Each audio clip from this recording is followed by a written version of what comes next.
샬롬, 안녕하세요. 오늘은 8월 14일. 너무 날씨가 쾌청하고 하늘이 높아요. 그런데 굉장히 뜨겁거든요. 며칠 동안은 비가 와서 하늘이 흐린 사이에 저희 마을 분들이 참깨 농사를 지은 것들을 거의 걷어들여 가지고 다 묶어서 세웠어요. 다행히 태풍 피해는 아직 없는 것 같아. 잘 된 일이죠. 우리 동생 영희도 참깨 비는 거 다 폈다고 언니 하길래 아침에 오라고 해서 두 자매가 맛있게 아침밥을 해서 먹고요. 시원하니까 가기 싫어하는 걸 얘 영희야 언니가 좀 할 일이 있거든 했더니 점심 때 오기로 하고 자기 집으로 갔어요. 그 사이에 저는 요한계시록 19장의 말씀을 정리해 보려고 합니다. 지난번 18장에는요, 큰 성 음녀 바벨론, 온 세상을 죄악에 빠뜨렸던 그 바벨론이 멸망당하는 모습이 나오고요. 오늘 19장은 1절로부터 21절까지의 말씀인데요. 아주 재밌고 멋있는 장이에요. 여기에는 제목이 어린 양 예수님의 재림과 두 짐승의 멸망 이런 제목을 붙여봤고요. 1절에서 21절의 말씀을 세 대지로 한번 단락을 정해봤습니다. 그래서 1절에서 10절까지의 말씀은요. 하늘의 기쁨과 어린 양의 혼인잔치 이렇게 정해봤고요. 11절에서 16절까지는요. 그리스도의 재림과 전쟁이에요. 그 다음에 마지막 세 번째 19절서부터 21절까지는요. 두 짐승이 산채로 잡혀서 유황불 붙는 못에 던져짐 이렇게 제목을 정해봤습니다. 대지별로. 그래서 1절에서 10절까지의 말씀에는 보면요. 그냥 하늘의 허다한 무리가 하나님께 영광을 돌리는 장면들이 나와요. 1절에 보면 이 일 후에 큰 성 바벨론이 심판받은 후에 내가 들으니 하늘이 허다한 무리가 허다한 무리의 큰 음성 같은 것이 있었다 그랬어요. 큰 음성, 허다한 무리. 하늘에 있는 모든 거룩한 무리 같아요. 할렐루야, 구원과 영광과 능력이 우리 하나님께 있도다. 그의 심판은 참되고 의로운지라. 음행으로 땅을 더럽게 한 큰 음녀를 심판하사 자기 종들의 피를 그 음녀의 손에 갚으셨도다. 이렇게 하늘의 허다한 무리가 하나님의 심판하심이 옳다고 이렇게 외칩니다. 그러니까 바로 이어서 두 번째로 할렐루야 하면서 그 연기가 세세토록 올라가리로다. 그 계시록 14장에 나오나 거기 보면요. 그 짐승이 잡혀서 지옥불에 던져지면은 어린 양과 천사들 앞에서 고난의 연기가 세세무궁토록 올라가리로는 말씀이 나오거든요. 그 다음에 4절에 보면은 24장로와 네 생물이 엎드려 보좌에 앉으신 하나님께 경배하여 이르되 아멘 할렐루야 하고 화답을 합니다. 보좌에서 한 무리들이 나는 소리를 듣고 이분들이 하나님께 경배하면서 아멘, 아멘 옳습니다 하고 할렐루야 합니다. 그래서 이 할렐루야는 말씀이 뭐지 하고 제가 주석을 찾아보니까 헬라어로 할렐루야 이런 뜻인데 그걸 음역으로 해갖고 히브리어로 하면 할렐루야 주를 찬송하라 여호와를 찬송하라 그런 뜻이래요. 그리고 5절에 보면 보좌에서 음성이 또 납니다. 나서 이르시되 하나님의 종들 곧 그를 경외하는 너희들아 작은 자나 큰 자나 다 우리 하나님께 찬송하라 하더라. 보좌에서 음성이 났다는 것은 보좌에 앉으신 성부 하나님께서 나오신 말씀이 아니고요. 그 보좌 주변에 둘러서 있는 수많은 천군 천사들과 거룩한 무리들이 이렇게 응답해서 말씀하시는 것 같아요. 6절 또 내가 들으니 허다한 무리의 음성과도 같고 많은 물소리와도 같고 큰 우레 소리와도 같은 소리로 이르되 또 할렐루야 주 우리 하나님 곧 전능하신 이가 통치하시도다 이런 말씀이 나와요. 하나님의 심판은 의로우십니다. 그 다음에 두 번째로는 주 우리 하나님이 통치하십니다 하고 모든 하늘나라에 있는 거룩한 무리들이 할렐루야 할렐루야 하면서 영광을 하나님께 돌리는 것을 볼 수 있고요. 7절에서 8절 아주 중요한 말씀이 나와요. 우리가 즐거워하고 크게 기뻐하며 그에게 영광을 돌리세. 어린 양의 혼인기약이 이르렀고 그의 아내가 자신을 준비하였으므로 그에게 빛나고 깨끗한 세마포옷을 입도록 허락하셨으니 이 세마포옷은 성도들의 옳은 행실이로다 하더라. 예, 어린 양의 혼인기약이 이르렀다는 말씀을 합니다. 크게 즐거워하면서 또 9절에 천사가 내게 말하기를 기록하라. 어린 양의 혼인잔치에 청함을 받은 자들은 복이 있도다 하고 또 내게 말하되 이것은 하나님의 참되신 말씀이라 하기로 하나님의 말씀은요 한 번 말씀하시면 변치도 않으시고 천지는 없어지겠으나 하나님의 말씀 1.1획도 없어지거나 변치 않는다고 하셨거든요. 이 하나님의 말씀이라고 하면서 천사가 다시 증거해 줍니다. 그러자 요한이 그 말씀을 듣고 너무 그냥 엄중해서 그 천사 앞에 엎드려 경배하려고 하니까 천사가 말립니다. 나는 너희와 똑같은 종이다. 그러니까 나에게 경배하지 말고 오직 하나님께만 경배하라. 예수의 증언은 예언의 영이라 하면서 다시 천사가 증언해 주는 모습이 나오거든요.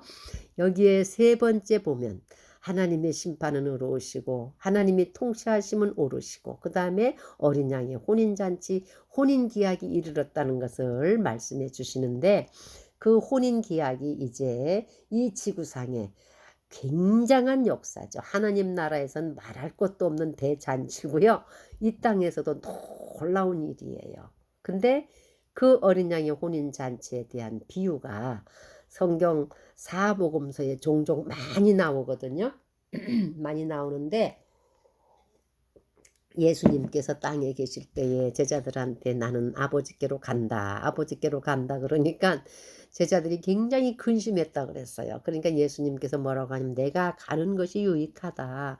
내가 가서 너희를 위해서 너희 있을 곳 처소를 예비하면 다시 너희를 데리러 오마 하고 약속하신 말씀이 있습니다. 그리고 요한복음 3장에 보면요. 가나의 혼인잔치에서 예수님이 첫 번째 기적 물로 물을 갖고 포도주로 변화시키시는 기적을 행하신 곳인데요. 그 가나의 혼인잔치라는 제목을 가지고 영화를 만든 게 있어서 저에게 목사님께서 한번 보여주셨어요. 근데 그 영화를 가만히 보다 보니까 이스라엘 나라의 혼인 문화에 대한 얘기였어요. 이스라엘 나라는요, 혼인을 낮에 하는 게 아니고 밤에 진행하더라고요. 그리고 한 남자와 한 여자가 서로 약속이 되어서 약혼을 하게 되면 정혼하는 거죠. 정혼하게 되면 혼인할 때까지는 어떤 부부와 같은 그런 의미를 갖고 있어요. 근데 혼인 날짜는 누가 정하느냐? 그 남자의 신랑의 아버지인 아버지가 날짜를 정해주는 걸 볼 수 있었고요. 또 그 약혼을 하게 되면 약혼한 이후로 신랑은 무엇을 준비해야 되냐면요. 바로 돌아가서 열심히 일을 하는 거예요. 무엇을 위해서? 자기 아내인 신부를 데리고 왔을 때 신부와 같이 행복한 여생을 살기 위해서 집을 만드는 거예요. 거처를 준비하고 또 그 신랑과 정혼되어 있는 그 약혼 여인 신부는 무엇을 준비하느냐? 혼인식 때 입을 아주 예쁘고 아름다운 단장과 그 입을 세마포옷을 준비하는 것이 영화의 내용이었어요. 그리고 가장 중요한 것은 혼인하는 날짜. 혼인식은 신부의 집, 이 땅이라고 볼 수 있죠. 신부의 집에서 행하는데 거처할 집은 신랑이 만들어요. 그리고 또 저기 혼인하는 날짜. 그러니까 예식 날짜죠. 예식 날짜는 누가 정하느냐? 성부 하나님이신 신랑의 아버지가 정하는 것을 영화에서 보고 배웠거든요. 이와 마찬가지로 우리 예수님도 이제 하나님 나라에 가셔서 보좌 우편에 앉아 계시는데 기약이 이르면 때가 이르면 성부 하나님께서 이제는 아들아 내려가서 혼인잔치를 열자. 그러면은 공중에서 예수님께서 공중에 오시면 이 땅에 있는 성도들을 다 들어 올리셔 가지고 이제 그 혼인 잔치하는 모습이 성경에 종종 나오는데요. 그 혼인하는 기약이 이르렀다고 지금 이 시간에 말씀해 주고 있습니다. 그리고 그 혼인한 이제 신랑과 신부가 들어가서 영원히 행복하게 살 거처를 만들기 위해서 우리 예수님께서 먼저 하나님 나라에 가셔서 지금 부지런히 천사들하고 저희들이 거할 처소를 지금 만들고 계시다는 그런 뭐 비전을 많이 본 분들이 증언하는 것도 종종 들을 때가 있거든요. 그래서 오늘 본문 말씀 보면요. 10절의 말씀 전체가 하나님의 심판은 의로우시고 하나님의 통치하심도 의로우시고 오르시고 그 다음에 하나님의 혼인 기약이 이르는 것도 하나님한테 있는 건데 우리 이 땅에 있는 성도들은요. 그 세마포 옷을 준비해야 되는데 그 세마포 옷이 무엇이냐? 예수 그리스도 안에 있는 자들이 그 옳은 행실 말씀으로 산 옳은 행실이 바로 세마포 옷이라고 이렇게 가르쳐 주시고 있습니다. 빛나고 깨끗한 세마포 옷을 입도록 허락이 됐다 그랬어요. 그리고 성경 마태복음에 보면은요, 그 왕이 자기 아들을 위해서 혼인잔치를 베풀어서 모든 자들을 그냥 각종 산해진미 음식을 만들고 모든 잔치에 음악을 다 준비해 놓고 이제 모든 분들이 와서 먹고 마시고 즐거워하세요 하고 선포를 했는데 아무도 오질 않아. 그래서 종들한테 가서 열심히 초청해라 해갖고 그냥 사거리에 나가서 많은 사람들한테 불러서 초청해갖고 이제 들어왔어요. 혼인 날짜가 돼서 잔치를 베풀었어. 그래서 그 임금인 왕이 자 이제 그 사람 초청된 사람들을 보려고 쭉 나가 둘러보는데 그 중에 한 분이 예복을 안 입었어요. 이 세마포옷을 준비 못한 것 같아. 그래서 왕이 노해가지고 이자를 사지를 묶어서 바깥 어두운데 내 던지라 하는 그 비유의 말씀이 나오는 것처럼요.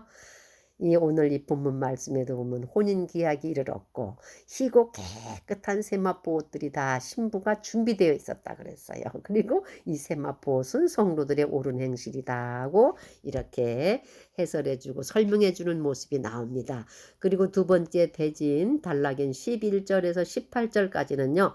이제 하늘이 열리면서 내가 보니 보라 백마와 그것을 탄 자가 있었다 그랬어요. 하얀 백마를 탄 자가 있는데 그 이름은 충신과 진실이라. 그가 공의로 심판하며 싸우리라. 백마를 타신 예수님께서 이제 모습을 드러내시는 거예요. 그 눈은 불꽃 같고 예수님의 눈은 불꽃 같아요. 그 머리에는 많은 관들이 있고 관은 어떤 왕권을 상징하는데 많은 관, 왕 중에 왕이시라는 거겠죠. 그리고 이름 쓴 것 하나가 있으니 자기밖에 아는 자가 없고 이 이름은 아마 예수님 나라에서 불리우실 새 이름 같아요. 그가 피 뿌린 옷을 입었는데 그 이름은 하나님의 말씀이라 칭하더라. 저는 이 피 뿌린 옷이요 온 인류를 구속하시기 위해서 십자가 위에서 흘리신 그 피가 예수님의 옷에 묻어 있구나 이렇게 생각을 했는데 주석에는 또 다른 말씀이 있더라고요. 그건 뭐냐면 이 땅에는 모든 세상 악을 정리하시고 심판하실 때에 그 포도주 즙 틀을 밟으면 포도즙이 튀면서 피가 되는데 그 피가 예수님의 옷에 묻혀 있지 않냐 하는 그런 주석의 내용도 제가 읽었습니다. 그래서 피 뿌린 옷을 입었고 그 이름은 하나님의 말씀이라고 예수님이 곧 하나님의 말씀이라고 이렇게 정해지십니다. 그리고 하늘에 있는 군대들이 예수님만 백마를 타고 오시는 게 아니라요. 예수님 뒤에는 수많은 군대가 흰 옷을 입고 깨끗한 세마포 옷을 입고 백마들을 타고 그를 따르더라. 참 신기하죠. 이 땅에 있는 군사들은 전쟁을 하러 갈 때 백마를 이 흰 세마포 옷을 입고 아마 전쟁터에 나가는 군사는 한 명도 없을 거예요. 근데 하나님 나라에서 내려오는 군사들은요. 거룩하고 순결하고 하나님이 계신 곳이 홀리한 곳이기 때문에 점도 티도 없는 거룩한 세마포 옷을 입은 군사들이 백마를 타고 예수님 뒤를 따르는 모습이 보입니다. 그리고 예수님 입에는 예리한 검, 이 예리한 검은 예수님 검은 곧 말씀이라고 했으니까 하나님의 말씀인데요. 히브리서 4장 12절에 보면 하나님의 말씀은 아주 예리해서 영과 홍과 골수를 찔러 쪼개기까지 한다 그랬거든요. 그러한 말씀의 검이 입에 나왔다 그랬어요. 그리고 그것으로 만국을 친다 그랬어요. 총이나 칼이나 대포나 원자폭탄이 아니고요. 예수님의 입에서 나오는 그 예리한 검으로 만국을 치고 또 그들을 철장으로 다스린다 그래서 이것이 예수님의 권세입니다. 예수님은 만국을 다스리는 철장 권세를 가지신 분이시고 하나님 앞에 만국을 다스리는 그 철장을 가진 아이로 하나님 보좌 앞에 올려가는 걸 우리가 계시록 12장에서도 볼 수 있거든요. 그래서 하나님 곧 전능하신 이의 맹렬한 진노주 포도주 틀을 밟는다 그랬어. 이건 뭐냐면 예수님이 예리한 검을 가지고 만국을 치는 권세를 가지고 이 땅에 있는 모든 악의 세력의 포도주 틀을 밟아요. 그러면 그 포도주가 깨지면서 피가 되어 갖고 성경 말씀에는 1600 스타디온의 말 굴레까지 높고 길고 아주 큰 강을 이루는 그 피로 강을 이뤘다는 것은요 대단한 심판이고 뭐라고 말로 다 할 수가 없는 그런 광경이겠죠. 그리고 그 옷과 그 다리에 이름 쓴 것이 있으니 만왕의 왕이요 만주의 주라 하시더라. 그리고 17절과 18절에 보면요. 또 내가 보니 한 천사가 태양 안에 서서 공중에 나는 모든 새를 향하여 큰 음성으로 외쳐 이르되 와서 하나님의 큰 잔치에 모여. 여기 한글로는 그렇게 되어 있는데 영어로는요 그레트 사퍼라고 되어 있더라고요. Come gather together for the great supper of God. 하나님의 큰 만찬에 오라 그랬어요. supper. 모여 왕들의 살과 장군들의 살과 장사들의 살과 말들과 그것을 탄 자들의 살과 자유인들이나 종들이나 작은 자나 큰 자나 모든 자의 살을 먹어라. 새들한테 와서 살을 먹으라고 하는 거예요. 그러니까 백마를 타신 예수님께서 그 큰 흰옷 입은 무리의 군대 백마 군대를 거느리고 이 땅에 오셔서 뭐하러 오시느냐? 악한 자를 무찌르기 위해서.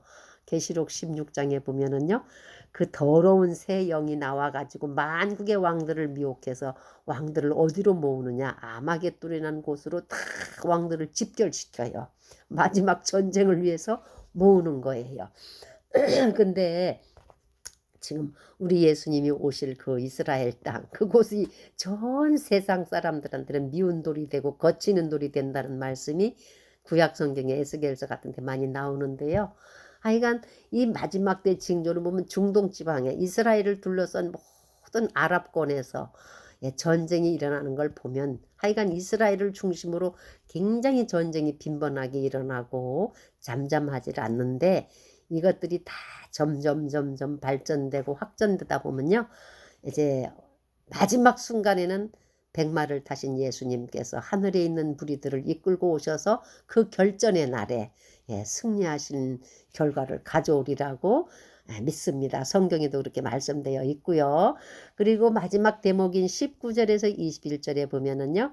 또 내가 보매 그 짐승과 땅의 임금들과 그들의 군대들이 모여 그 말탄 자와 그의 군대와 더불어 전쟁을 일으키다가 짐승이 잡히고 그 앞에서 표적을 행하던 거짓 선지자도 함께 잡혔으니 이는 짐승의 표를 받고 그의 우상에게 경배하던 자들을 표적으로 미혹하던 자라. 이 둘이 산채로 유황불 붙는 못에 던져지고 그 나머지는 말탄 자의 입으로부터 나오는 검의 죽음에 모든 새가 그들의 살로 배불리더라 하는 말씀으로 이제 막을 내리는데요. 19절에서 21절에는요. 땅의 군대, 짐승과 땅의 임금들과 그들의 군대가 모여서 말탄 자 예수님과 예수님의 군대와 더불어 결전하는 전쟁이 벌어집니다. 그런데 이 짐승은 잡혀요. 그리고 짐승 앞에서 표적을 행하고 막 불이 내려오게 하고 모든 사람들을 미혹하게 해서 야, 세상에 이런 자가 없다.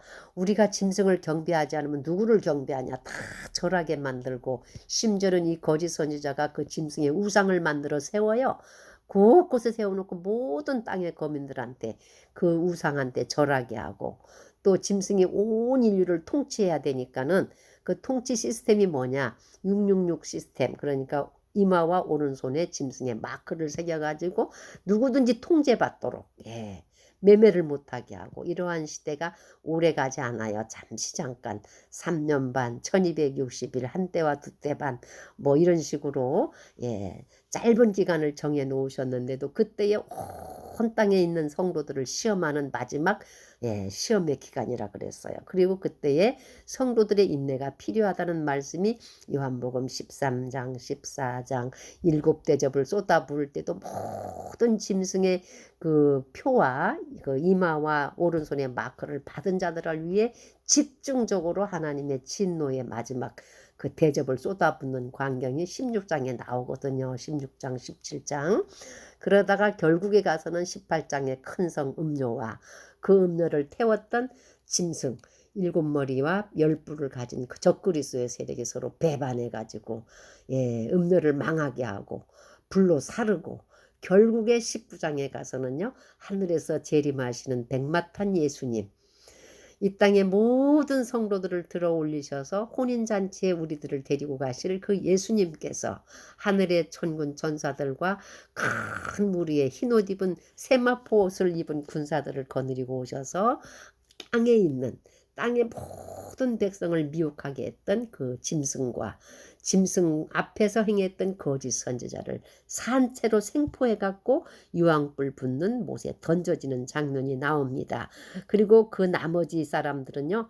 그 악한 자에게 유혹되고 미혹돼서 악한 자의 편에 서서 하나님의 마지막 전쟁터에 참여했던 모든 자들은 그 말탄 자 예수님의 입에서 나오는 검으로 죽게 된다 그랬어요. 그리고 죽게 되니까 시체가 넓이하잖아요. 그 골짜기에 아마겟돈 골짜기에 시체가 산을 이루게 되겠죠. 그러면 해 속에서 공중에 나는 새들한테 외쳤던 그 천사의 말대로 공중에 있는 모든 날짐승들이 날라와서 그 살들을 먹고 배불리는 그 장면이 19장에 나오고 있습니다. 사랑하는 여러분, 이제 오늘 19장 초입부에 보면요. 하나님의 심판이 오르시고 또 하나님의 심판이 그렇습니다. 옳습니다 하니까 할렐루야 할렐루야 하고 막 하늘에서 거룩한 우리들이 기뻐할 때에 고난의 연기가 새새도록 올라간다는 극적인 대조를 보여주고 있는데요. 가장 중요한 것은 우리 예수님은 반드시 가시면서 오심하고 약속했기 때문에 오시는데 예수님이 오실 때는 어린 양의 혼인 기약 혼인할 날짜가 정해져서 성부 하나님께서 내려 보내시는 거예요. 그래서 예수님이 오신다 했는데 아무도 그날과 그때는 모른다고 했는데 무슨 그렇지만 하늘에 계신 아버지께서만 아신다고 주님도 말씀해 주셨거든요. 아들의 혼인 날짜는 성부 하나님이 정하시는 거예요. 그래서 성부 하나님께서 혼인 기약이 이르면 또 땅에서는 성도들이 깨끗하고 희고 순결한 세마포 옷을 입도록 다 아내가 준비되었다 그랬어요. 아마도 이 땅에 있는 저희들이 예수님 맞을 준비를 다 하고 어서 오십시오. 오세요 예수님. 이제는 안 되겠습니다. 주님이 오셔야 이 악한 세상을 우리가 이길 수 있습니다. 하고 우리가 열심히 기도하다 보면 Come Jesus Come 하는 그 가스펠 송도 있더라고요. 와, 그 찬송 들으니까 너무 은혜스러웠어요. 예수님이 오실 때는 모든 갇힌 자가 자유를 입고 모든 질병이 떠나가고 이러한 찬송이었는데 너무너무 은혜스러웠어요. 그래서 종종 틀어놓고 잘 해석은 못해도 듣거든요. 사랑하는 여러분, 이제 우리 앞에는요, 세상은 점점점 날로 더 악해지고 사악하고 이생의 자랑, 육신의 정욕, 세상의 쾌락을 추구하지만 하나님의 성도들은 날마다 희고 깨끗하고 순결한 세마포 옷을 잘 빠시고 준비하셔서 성도들의 옳은 행실이라고 했으니까 우리를 데리러 오시려고 준비하시는 어린 양 예수님의 혼인잔치에 모두가 청함받고 모두가 그 잔치 자리에 참여하는 분들 되시기를 이 시간에 우리 주님의 이름으로 축복합니다. 아멘 할렐루야.